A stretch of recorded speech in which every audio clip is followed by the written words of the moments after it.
So we do call this Hope for Caregivers, blending knowledge and faith. I'm really glad that you chose to be here today because we're going to do at the very beginning a little bit of education. So as we build into this, we'll understand better about our own journey and how we can blend our faith together with the education that we have received about dementia and this journey that we're on with our loved ones. We're going to talk about some hard feelings and some hard emotions that we go through as caregivers ourselves. We're also going to have a couple of slides where we're going to discuss if we are taking care of somebody that it's difficult to take care of. Maybe it's someone that we've got hard feelings with, or someone that maybe we don't feel like they deserve to even be taken care of, because that does come up. That's the reality of caregiving. And then finally, I just tell everybody ahead of time, I did attend seminary here in Fort Worth, and I also did graduated with my master's degree from Dallas Baptist University. So at the very end, actually about the second half, we're really going to talk about that, how we take our faith and we make caregiving our ministry, because it can be done. It's the way that we look at it and the way we reframe it in our own minds. So let's get started. There's information about us. That's our course description, where we're going to talk about ways that we can find hope throughout the caregiving journey, the relevance of stress on caregivers. It's so important that we understand that so that we really see the updated statistics on what happens to caregivers of those with dementia. I just updated them yesterday and this morning with some new information. We're going to talk about the relevance of scripture as a means of hope, and then we're going to talk about some self-care techniques. For those of you needing CEUs, here's our objectives and the outline. And we will offer a 1-hour free CEU for this. So we just lost Rosalind Carter in the past couple, and I was privileged to be able to train at the Rosalind Carter Institute, and she has such a heart for caregivers. As you can see from the picture here, this was the very first time that I met Rosalind and Jimmy Carter, and this was in 2013. And I wanted to read this quote from Rosalind Carter as we get started and we're thinking about our lives as caregivers. There are only 4 kinds of people in the world: those who have been caregivers, those who are currently caregivers, those who will be caregivers, and those who will need caregivers. Think about which one of those are you. Likely, if you're on this program, you're currently a caregiver. But maybe you've needed a caregiver at some point in your life, and we don't know if we're going to need one in the future. Or maybe you've been one in the past and now you're one again. But let's look at this next one. This is an advertisement for the perfect caregiver. And again, this is to be funny, but those of you that are current caregivers will get it completely. Wanted: full-time caregiver for a dementia patient. You must have unlimited stamina, be energetic, alert and attentive, friendly and caring, totally understanding, and forever patient. You must be willing to always subordinate your own needs to those of the patient and have few, if any, other commitments. You must know how to handle any situation. Your background degree needs to be in psychology or human relations, preferred. Plus, you need some basic nursing skills, basic knowledge of medications and their interactions, as well as their side effects. You must be prepared to work for no pay and expect little, if any, appreciation of above abilities from the patient. That's us. That's our life. There's also, I found another one called Rules for Caregivers, and it says, be loyal, be perfect, do it all yourself, don't rock the boat, meet with everyone's approval, don't be selfish, do it all perfectly yesterday, do it right, and do it now. Wow. Wow. And I know many of you are sitting there going, yeah, that's me. So let's look at the most updated statistic. And these right here come from the Alzheimer's Association and the Family Caregiver Alliance. So, and I want us to start with this education so that we understand again why we need hope and faith when we are caregivers, because caregivers are called the hidden patient. So here are the latest statistics from the Alzheimer's Association that 16 million Americans are providing care to those with dementia. In 2023, so this is this year's number, those caregivers will provide an estimated 18.6 billion hours of care valued at $345 billion. Here's some statistics that have changed a little bit. 24% of the American adult population are currently caregivers. That's almost a quarter of all adults in the United States are caregivers. These numbers go up every year when I do this. And listen to this one, 75% of those are women. And 1/3 of those are adult daughters. 59% of caregivers still work outside the home, which leads us to the next one, that 1/4 of all caregivers are sandwich.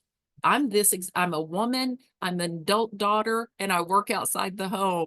Sandwich caregivers is what we're called, because we've got an aging patient and we may still be taking care of a child that's at home or a grandchild. And then 34% of caregivers are 65 or older. Now, that number that we looked at earlier, let me find it on here again.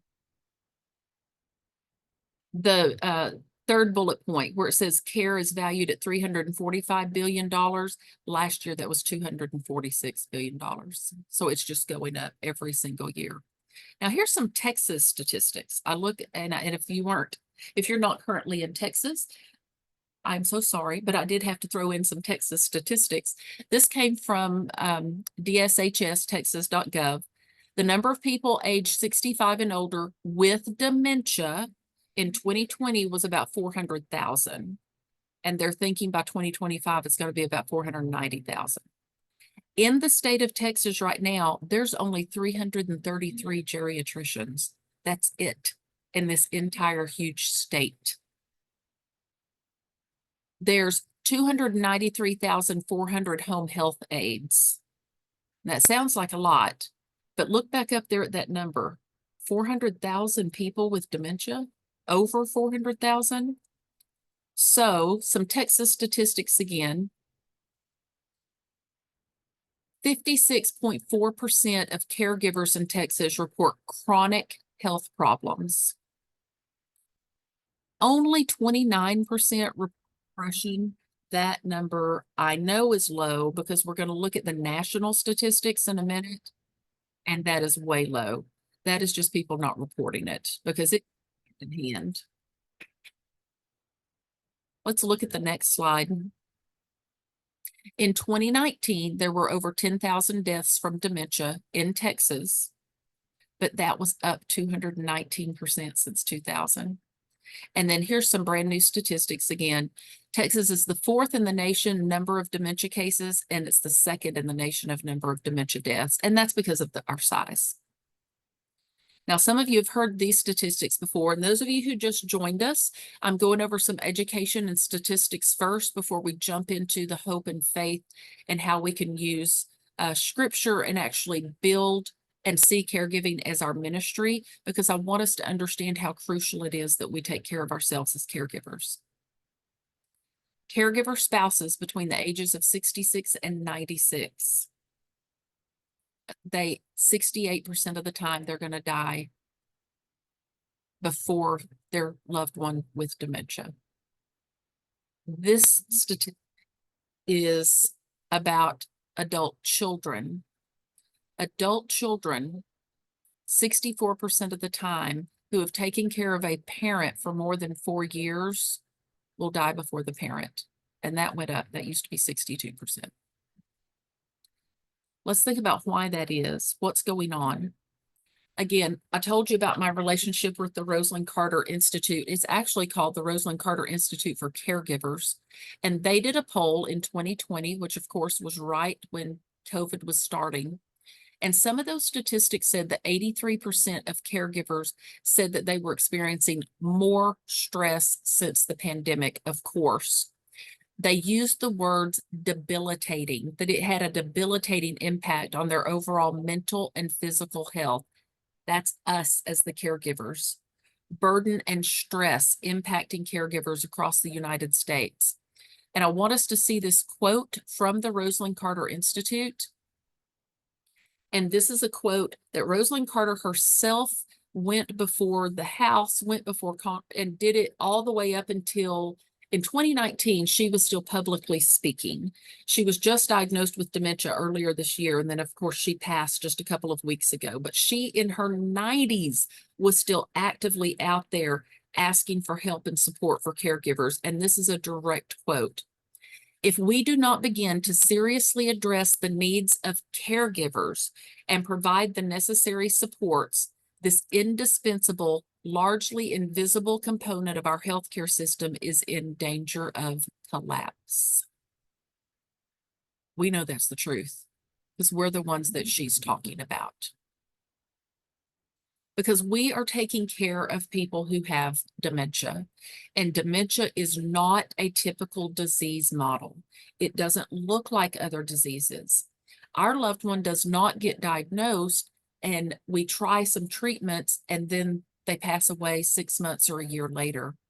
We are in this for 3 to 20 years, most of us. 3 on that short end, especially if they're before 65, whenever they get diagnosed, up to 20. I personally knew one person in my whole career that lived 23 years after diagnosis. It is a long, drawn-out process because of what's happening to the brain of our loved one. And of course, as you all know, as the disease progresses, they depend on us more and more and more, which takes more and more of our energy. Because eventually tasks like getting dressed or even eating, they're going to depend on us. So we are at a high risk of burnout. We're also at a high risk of something called compassion fatigue, where we are worn out simply from being a caregiver. Again, there's those numbers, 3 to 20 years for most people. Now, the actual statistic is that if somebody is, we're going to look at it on the next slide. Never mind. I saw my next slide coming up. So think of it this way also. And if you haven't been part of our support groups, or if you haven't done some of our classes on grief, you may hear that word grief and you think it means death. The word grief actually is loss. And what we're going through as caregivers is loss. We are going through loss on a regular basis, sometimes on a daily basis. It's not unlike a death in the family, except that this goes on for years. And there's names for this loss. The first name is ambiguous grief. Ambiguous grief is where we are mourning the loss of the living, where they are still very much alive, but we are mourning the loss of our relationship the way it was. And we're all going through that. The other one is called anticipatory grief. And that's where we are mourning the future because we know that this is a terminal disease. So we are actually going through grief. You may have never called it that, but in counseling, we've got a term where we say, if you can name it, you can tame it. If you can call what this is I'm feeling, you can start to get on top of it, and it is grief. So here are some of those numbers I wanted us to look at, and this came from World Population Review. These are some brand new numbers. We didn't move much since last year. New healthcare come out in December and in January and in August, so there may be an update next month. But more than 80% of caregivers across the United States reported feelings of depression. Now, earlier you saw the statistic from Texas, where only 29% of Texas caregivers reported depression, because I think they just didn't report it. Because I know firsthand it goes, depression and dementia go hand in hand. Now, let's look at the second bullet point here, because we're talking about why do we burn out as caregivers of those with dementia. It's a long process. Now let's look at life expectancy in the United States right now. And this is for people who don't have dementia. We have lost years after COVID started. Before COVID, life expectancy in the United States was 81 for men and 86 for women. But right now, I looked this up again this morning to make sure it was current. It's 76 for men and 81 for women. That's life expectancy in the United States. Now, if a person has dementia and they are diagnosed before the age of 65, the statistic is that they will probably live 3 to 5 years. Now, that being said, I know all kinds of people who've lived 5, 7, even 10 years after diagnosis, and they were diagnosed before 65. If they're diagnosed after 65, life expectancy on average is right around 10 years. Now, we've got to take some things into consideration. Comorbidities. If they're already 80 and they get a diagnosis, the chances of them living another 10 to 12 years, that probably isn't going to happen. But these are just the statistics that are out there. So I want us to start to look at how taking care of somebody with dementia affects us before we jump into using our faith to work through this journey. Some of the things that we experience, you may experience criticism from other family members, especially family members that are out of town who read something or saw something, or if you would just try this, or if you would just do that, because they're not standing in your shoes. They don't know what you're going through. It is really, really common for caregivers to experience the stages of grief that Dr. Elizabeth Kubler-Ross talks about. And you may find yourself going in and out of these. And if you do, please hear me that this is normal. Denial. It can't be. It can't be. It cannot be happening. I can't believe my husband, my father, my mother, my wife can't feed themselves anymore. Can't get dressed, can't make a decision. Anger, it's very normal to get mad. And sometimes we even get mad at our loved one because they're sick. Or we get mad at healthcare professionals because I don't have any control over this disease and I want to try to control what I can.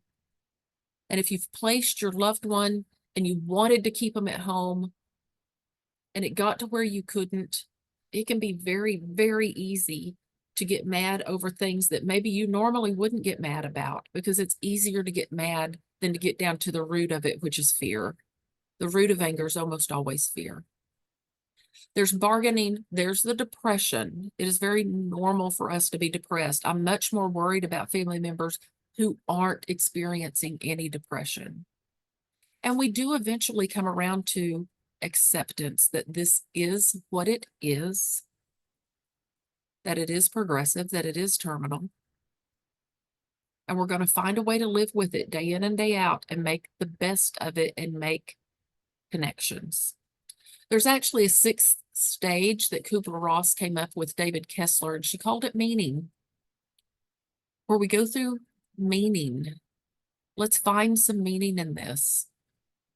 And I'll give you just one short example. I had a gentleman whose his mother developed dementia, and he'd had a hard time with her his whole life. They were military. His dad was in the Marines, and his mama was a Marine wife and mother.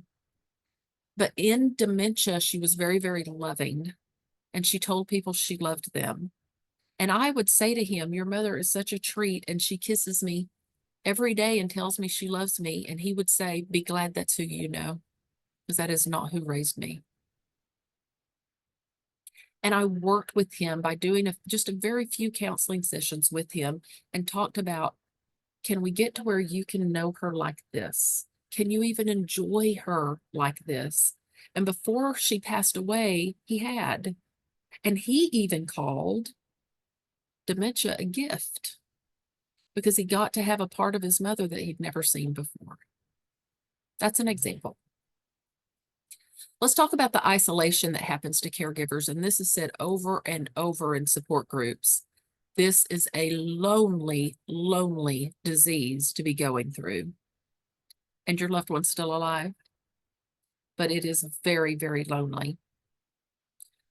Again, keep in mind that our easiest emotion for most people is anger, because we will find ourselves having a short fuse because we're on high alert all the time. We're dumping cortisol and we're dumping adrenaline.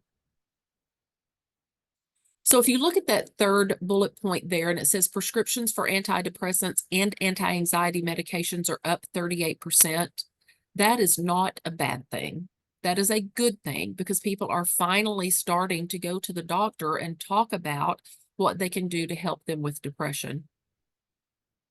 Last year, that number was 34%. This year, it's 38. I'm glad to see that one going up. I hate that it has to go up, but at least people are getting comfortable enough to talk about it.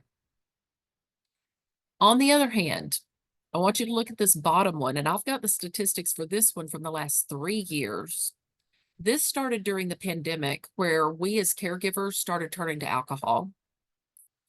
This year, this latest statistic by Penn State is that alcohol sales are up in caregivers 61% in women.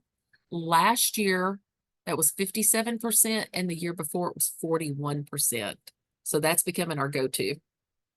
And in men, this year it's 66%. Last year was 63. The year before was 54. It's easy to turn to alcohol because it's easy to get. And many of us may have had a drink or two with dinner anyway, but now we finish the bottle and we open another one. But just keep in mind, this is an impact of being a caregiver. Some of the other statistics, that some of this is from a UCLA study that we found on caregivers, and these changed this year. So some of this was really interesting, I thought. We've talked about the alcohol, how many caregivers are using alcohol, but overusing prescription medications. This was up. 51% of caregivers overuse their prescription medications. 17% of caregivers started smoking again after being off of nicotine for many years. And here's the big one, because this one's the easiest to get: food. 72% of caregivers are overweight, because it is easy to turn to food. It's something that we can get anywhere. It's easy to do fast food. It's easy to do junk food. And boy, do we turn to it. And then we pay the price with our health. I want us to remember also what's going on with our loved one. Their brain is literally dying. You can look at that brain on the left. That's a normal 3-pound brain. That brain on the right is a 1-pound brain of someone at the end of Alzheimer's. Now, if we had a Lewy body, a frontotemporal, a Parkinson's disease, or a vascular brain up there, they would look very, very similar, because the brain is dying in all of the dementias. Keep in mind, some of the things that go right up here in the brain is the ability to be reasonable and rational. Their filter, they will say and do things they normally would not have said and done. Their ability to sequence or do things in order, and their self-awareness. 2 language centers. That left language is dying faster than the right language, and the left language is day-to-day. The right language is rhythm, and that stays for a very long time. That's why music is great, and that's why we can tap into music, especially at this time of year. Play that holiday music, play hymns, play church music, because if that's something that's been a part of their life, it's still there. And it's a way for you to connect with your loved one, is with holiday music. I want us to start looking at things that happen with us as caregivers. And I found this fantastic graphic. I love it. It's going to become one of mine that I use a lot. Those emotional feelings that we have as a caregiver, and I love that it had the dial on it so you could just spin it, because some of you, we may go through this all day long, where there's parts of the day we may be having fun with our loved ones. Something good is happening. We may even be having some optimism. And then later in the day, sundowning sets in. I'm getting frustrated. I might even be feeling a little guilty because of something I said or did. I may be approaching burnout to the point that I just want to scream and yell. So this is such a good graphic about a day in the life of a caregiver is what I think I'm going to title this.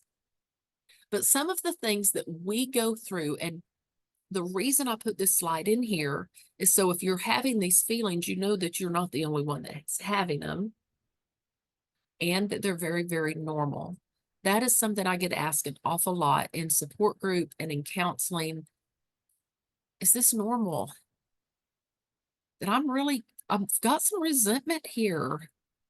For adult children, there's that resentment of the role reversal, or there's resentment because I'm not getting to be at family events that I want to be at because I'm being a caregiver, or I'm not getting to travel, or I'm not getting to do the things that I thought we were going to be doing at this point. Just flat being overwhelmed with the responsibility. And how often do we hear thank you as caregivers from anybody? How often do we hear thank you? Lots of times we can feel like it's just expected of us. And then we can feel guilty for thinking, nobody has said thank you to me for anything I've done. Isolation, again, lonely disease. And guilt. In support groups, we talk about changing the word guilt to remorse. Because when we hear the word guilt, or we say, I'm guilty, or I feel guilty, that sounds like you've just been convicted of something, or somebody accused you of something that you did that was wrong. You didn't do anything wrong. Hear me when I tell you, your feelings and emotions are never wrong. They're just yours. When we look at a feelings wheel or a feelings chart, it is not divided into good and bad. It's just yours. There's some unspoken roles to caregiving. And then we're going to switch gears and really start looking about how the disease affects us and how our faith is going to play into it.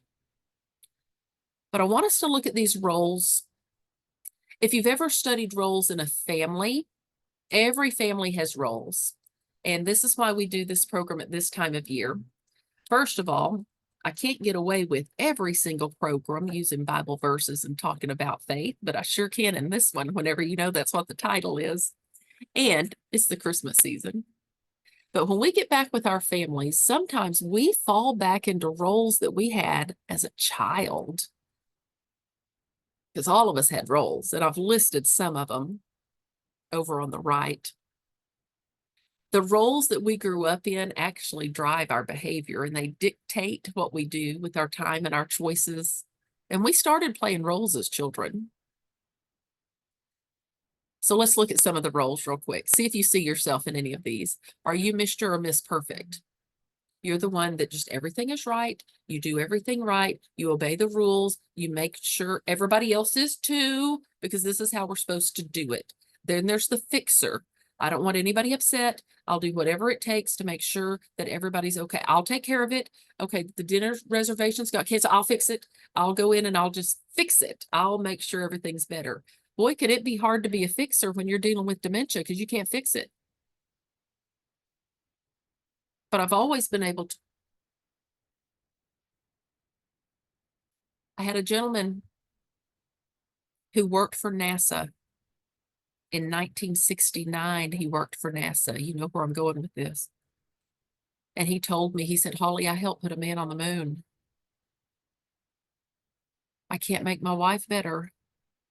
There's nothing I can do to make this disease go away, but I helped put a man on the moon. We're all right there. There's the doer. Whatever needs to be done, I'm going to do it. The strong one that has up the armor, the nurturer, that loving one that comes in, wraps their arms, hugs. The money, the one that's always focused on the money. The punching bag. Sometimes this is the scapegoat. The one that just gets beat up. It's their fault. If it wasn't for them, then. And there's always that unreliable one. You know you can't count on them for anything. Those are some roles that we see in families. There's other roles. Think about what roles you play, and do you play one role with your family of origin and another role in the family that you created? So just be thinking about those roles. Now we're going to switch gears. Perfect timing. We're exactly halfway through. And we're going to start talking about how our faith plays into our caregiving. And I love, here's another graphic I love. You've probably heard this. You got to fake it to make it. This is, you got to faith it till you make it. You got to faith it till you make it. And I just want to start by using this first verse, for we live by faith, not by sight. We live by believing and not by seeing. Last week in support group, a gentleman said this, and I wrote it down, and I thought this is our life. We swim when we can, and we float when we need to. We swim when we can, and we float when we need to. That's our life. That's the life of a caregiver. But that's okay. We can float, our head's still above water. We are assured that there's a happy life after this one. We just had our memorial on Monday. We lost 39 residents here at the West Center in the last year, and we lost one staff member. So we lost 40 people this year, which is average. 35 to 40 is average at a place of this size. And I had one of the wives come up to me and she said, there's times I get to wishing that he was back with me, but then I get to thinking, would he even want to come back? He wouldn't want to come back to the way he was. And why would I want to pull him away from where I know he is? So I am okay with where he is now. And it made me think of this, that last bullet point. The struggles facing us are not the most important concern, because right now we see death, we see pain, we see suffering, and we see challenge almost every day. And we're feeling the burden of those things. But we know that there's unseen things waiting for us. There are things waiting for us. And just to quote that last sentence, the unseen things waiting for us with Christ are more real than the suffering of the moment. And that's from Paul. This is where we learn to see beyond the pain, even though sometimes day to day is painful for us. If we're on a plateau with our loved one, we might get a run, a week, maybe a couple of weeks where everything's going all right, but we know this is a progressive illness. So there's the verse. I found the verse. So we fix our eyes not on what is seen, but on what is unseen, since what is seen is temporary, but what is unseen is eternal. The things that are seen are all incidents and circumstances of our present life. It's what we're going through right now, and they're bound by time, but they're temporary and they're going to be gone. Because think about where you were last year with your loved one. What was going on with you and your loved one last year? If you can think back to that right at the holidays. And look where we are now, a year further in. That is gone. And we're at a new place. So those things that are unseen are our faith, and there's no time limits on that. And I want to tell you, I've sat with almost 400 people now as they've died. And one of the things that family members say over and over and over, once they get through the initial shock of the final death, is death was a blessing. Or I had a woman even say, death was our friend. But having done this for a very long time, there's going to come a time that you look back on this and be thankful that you were the one that got to do it. Not that you were the one that had to do it, but that you were able to do it, and that it was you that was the one that got to do it. Now, I love this. We do this a lot as caregivers where someone says to us, how are you? And we say, fine. But I don't know if you can see in the fine print, the way that fine is written. Look what it says. Confused, betrayed, useless, broken, never good enough, fragile, anxious. I'm falling apart and you don't notice it. defeated, pathetic, lonely, annoying, and rejected. I'm fine. And there's how we're really feeling. So I want to give you some warning signs here of caregiver stress. And again, you're going to get these. I hope that you'll run some of these copies off.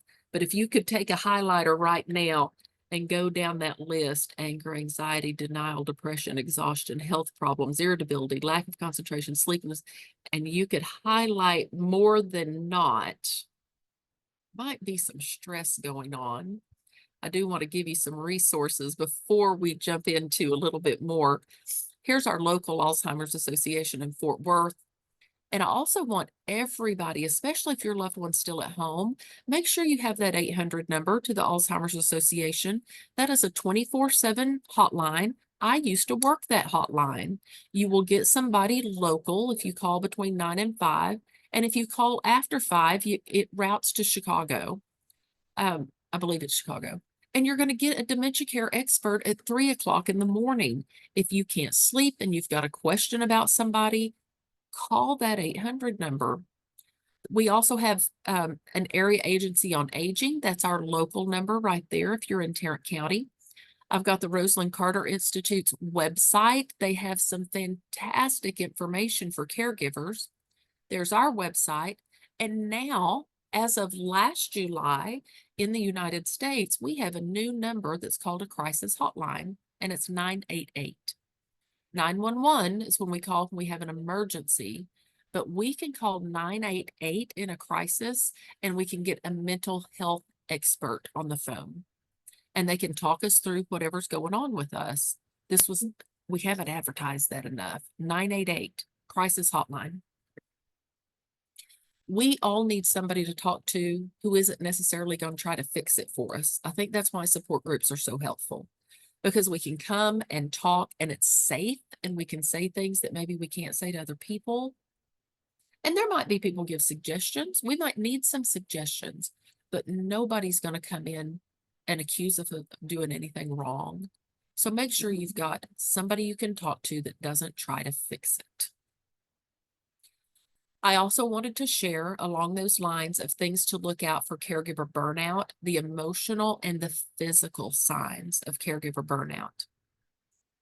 We can have a lot of these during the regular year, but going into the holidays, and again, I'm going to encourage you, if you can, to run these last couple of slides off and sit there and honestly with a highlighter or a pen go, how many of these have I had in the last 2 weeks? And if you've got more than not, you very well may have compassion fatigue or caregiver burnout.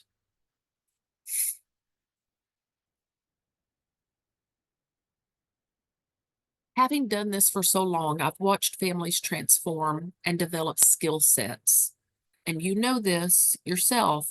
You can do things right now this year that you weren't able to do last year at this time because you've developed new skill sets. And it's skill sets we didn't want. I didn't want to know how to do this. This isn't what I went to school to do. I was a school teacher first. I got called to do this. And then I went to school to learn how to be a counselor to help people at end of life.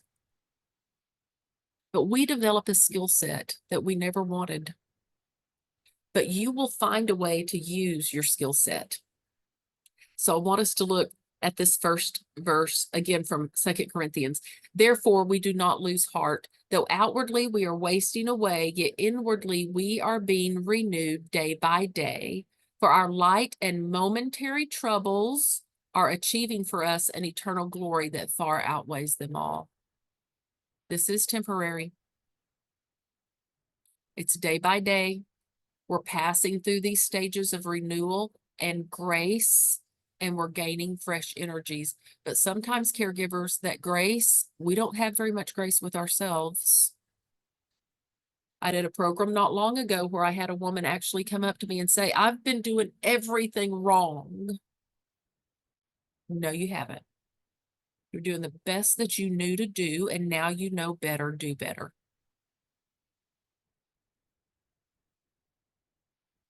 Think about what you're going to do with this skill set later. I had somebody who had been one of my clients when I worked for the Alzheimer's Association. She developed a recipe book of pureed foods because her husband was at a puree stage and she started cooking. She didn't like how they were turning out, so she wrote a recipe book. She never would have done that. There's people who create websites and YouTube channels, and they turn into educators and they give back. They become members of 11th hour teams. They end up going into communities and giving back because of the skills they learned from being a caregiver. These are some more of the signs of stress that are very common to caregivers. Some of those feelings that we can have. And again, some of these overlaps with ones that we've seen before. But I want to make sure that you have and that you acknowledge God's hope through the journey. Probably one of my top 5 favorite verses. This is actually on my ring that I have from DBU, and it's Jeremiah 29:11. For I know the plans I have for you, declares the Lord, plans to prosper you and not to harm you, and plans to give you hope in a future. And think about where we usually hear these words. We hear them at graduations, we hear them at weddings, we hear them at a beginning. But every day's a beginning. Some of you have heard me say, what kind of person are you in the morning? Are you, oh, good God, it's morning? Or are you, good morning, God? Every day's a beginning. But we tend to want immediate release for our loved one and for ourselves. That is not reality. We can get caught up in the why did this happen? We don't know why. Why did it happen to us and not to somebody else? But then we can also turn that and say, why not? Why wouldn't it happen to us and not somebody else? Waiting for the future instead of trusting an immediate release. True wisdom. And I sure want us to see the serenity prayer. I've got this all over my office. And there's words there that stand out. And if we can just go back to those words time and time again, when we have to walk away sometimes and take those deep breaths because we don't know if we can do another minute. God, grant me the serenity to accept the things I cannot change, the courage to change the things I can, and the wisdom to know the difference. There's a reason that that prayer is part of 12-step programs. There's a reason that that prayer is hanging all over my office. Serenity, courage, and wisdom. Because have you ever thought of this caregiving journey as your ministry? Because when you think of the word ministry, what comes to mind? Caregiving is your ministry. It isn't what you chose. But think about what being a minister is. Ministry is being a servant to the needs of the flock. In other words, ministry is serving others. And that's what you're doing. You're serving your loved one. I want you to think back through your entire life, your whole life. Haven't you had other things happen that weren't planned? Dementia wasn't planned, but you know what? I had a divorce that wasn't planned either. I had miscarriages that weren't planned either. We've all had things throughout our life that were not planned, that shook us to our core. This is another one. I've already had some things happen today that weren't planned.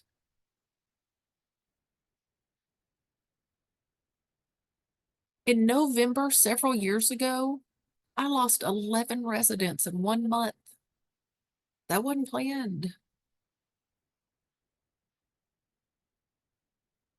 But I could still have caregiving as my ministry.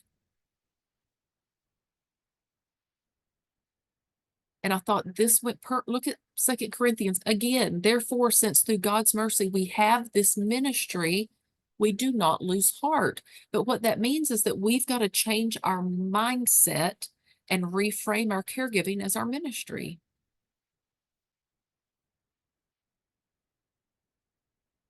We've received mercy throughout all those other things that have happened in our lives. And we're receiving mercy now, even though sometimes it might not feel like it when they're in the middle of it. But that very last sentence, the fact that we were called to do this is a source of strength, that we are the ones that were called to do this. I hope you've heard this before. God doesn't call the worthy and qualified. He calls the willing and makes us qualified. Isn't that a great graphic? God's calling us up on the phone. He doesn't call the worthy and qualified. He calls the willing and he makes us qualified. I love that. But you keep your head in all situations, endure hardship, do the work of an evangelist, fulfill all the duties of your ministry. Now, what's that saying? I put a translation here because this is Paul talking to Timothy. And he's telling Paul is charging Timothy to abstain from arguments, to keep the simple word of truth, to be patient and gentle with all people, and to separate himself from the way that others are behaved. He has to always be watchful. Doesn't that sound like what we're doing? Paul also tells him to be prepared to suffer. There's a high reward for such brave endurance. The work of an evangelist refers to performing our duties correctly with much thought and prayer. God is using you as the hands and feet of Jesus. He hears us, but sometimes his answer's no. And I bet every one of us can look back again over our life and think of things we may have prayed for before that we're thankful that his answer was no. Boy, I'm glad he didn't answer that prayer. But sometimes now we've got these prayers and sometimes the answer is no. But he hears us. We know he hears us.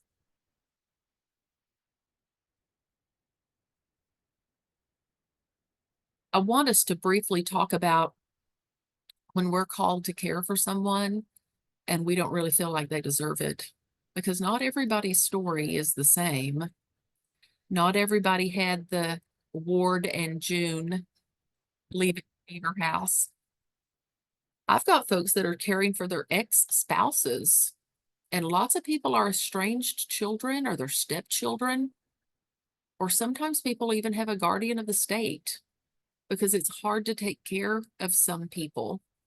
But I love this. Look what it says. Just because you're mad at someone doesn't mean you stop loving them.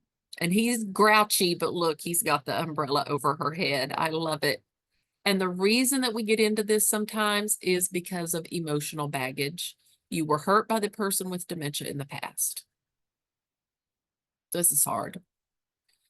Because what happens is we have to start working through forgiveness, maybe at a time that we're not ready to work through forgiveness. I shared the story of you of the gentleman and his mother, and that's what he and I worked through together. I think I only saw him 3 times in kind of one-on-one sessions of just working through some forgiveness of things from his childhood. I had an adult daughter also whose mother had not been a good mother. She told me the story. Her mom had not been a good mother, but she still felt responsible for her. And she said, I'm going to make sure she's at the best place. I will pay her bills. I will show up for her care plan meetings, but that's it. Otherwise, I'm out. I can't do it. And when her mother became imminent, she came in and we were able to talk through an awful lot because her mama was holding on and holding on and holding on because there were some things she needed to hear before she would leave and let go.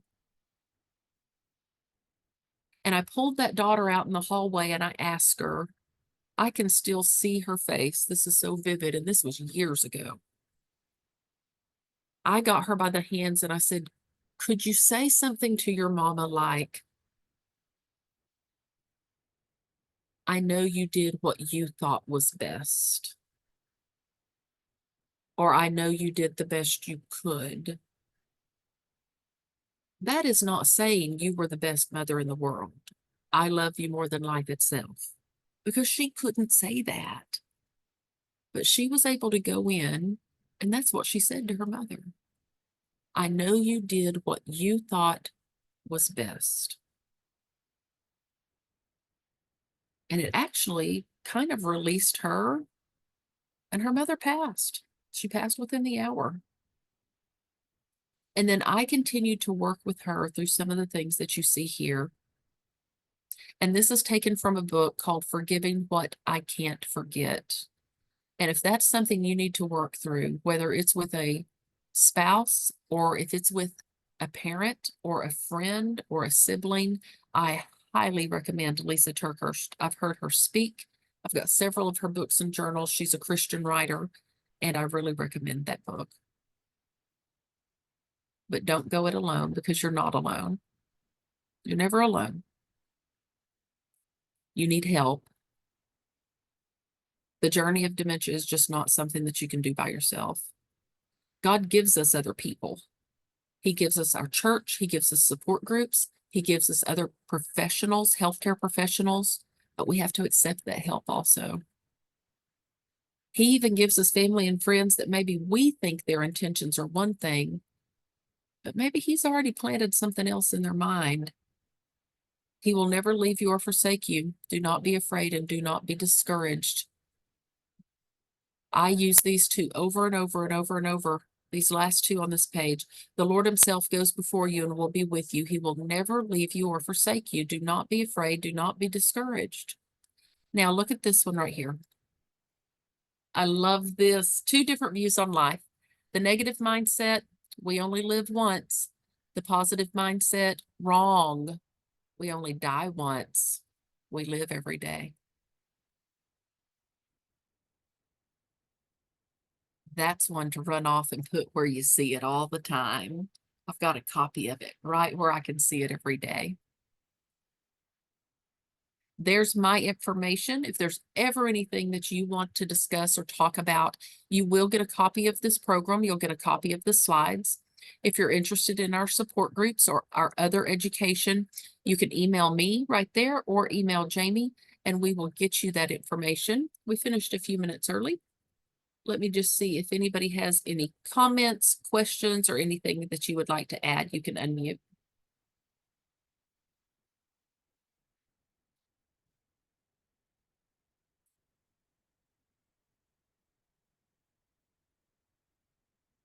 If you are needing a CE for this, the 1 hour free CE, that information will be in the email that you get from Jamie later this afternoon. I appreciate all of y'all being here. Y'all know how to get in touch with me. Holler at me if you need to.